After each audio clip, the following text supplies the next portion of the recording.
Komunikasi yang efektif adalah kemampuan untuk menyampaikan pesan dengan jelas, memahami informasi yang diterima, dan memastikan bahwa komunikasi tersebut menghasilkan respons yang diinginkan.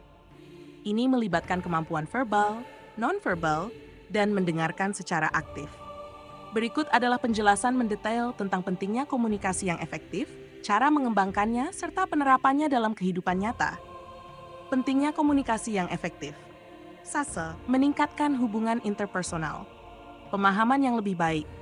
Komunikasi yang jelas membantu dalam memahami perasaan dan perspektif orang lain. Mencegah konflik. Komunikasi yang efektif dapat mencegah kesalahpahaman yang dapat menyebabkan konflik. 2. Meningkatkan produktivitas di tempat kerja. Kolaborasi yang lebih baik memungkinkan tim untuk bekerja sama dengan lebih baik dan mencapai tujuan bersama. Keputusan yang lebih baik, informasi yang jelas dan tepat waktu, membantu dalam pengambilan keputusan yang lebih baik. Meningkatkan kepuasan pribadi dan profesional. Pengembangan diri, membantu individu untuk mengekspresikan ide dan pendapat mereka, yang penting untuk pengembangan pribadi dan profesional. Peningkatan kepuasan, mengurangi frustrasi dan stres yang disebabkan oleh komunikasi yang tidak efektif. Langkah-langkah mengembangkan komunikasi yang efektif. 1. Mengembangkan kemampuan mendengarkan aktif. Fokus pada pembicara. Berikan perhatian penuh kepada pembicara dan hindari interupsi. Umpan balik. Berikan umpan balik yang relevan dan pertanyaan klarifikasi untuk menunjukkan bahwa Anda benar-benar mendengarkan. 2. Mengasah keterampilan verbal jelas dan ringkas. Gunakan bahasa yang jelas dan sederhana untuk menyampaikan pesan Anda. Kontrol nada suara. Gunakan nada suara yang tepat untuk menyampaikan emosi dan maksud Anda dengan benar. 3. Mengembangkan kemampuan nonverbal. Gunakan bahasa tubuh yang terbuka dan ramah untuk mendukung pesan verbal Anda. Kontak mata. Lakukan kontak mata yang cukup untuk menunjukkan kepercayaan diri dan ketulusan. 4. Mengasah keterampilan menulis. Struktur yang baik. Gunakan struktur yang jelas dalam tulisan Anda dengan paragraf yang terorganisir dengan baik. Koreksi dan edit.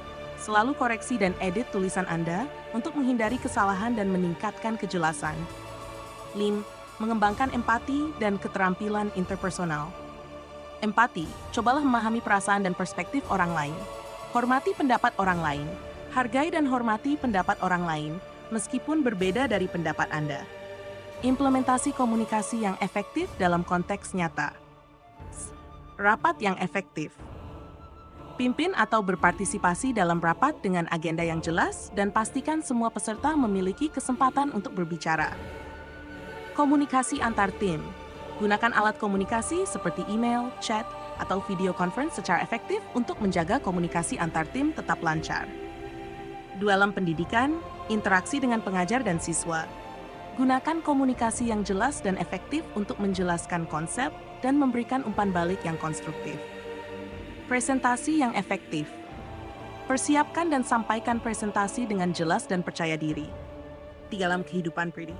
Komunikasi dalam hubungan. Gunakan komunikasi yang terbuka dan jujur dengan pasangan, keluarga, dan teman-teman. Pemecahan masalah. Selesaikan konflik dengan komunikasi yang efektif.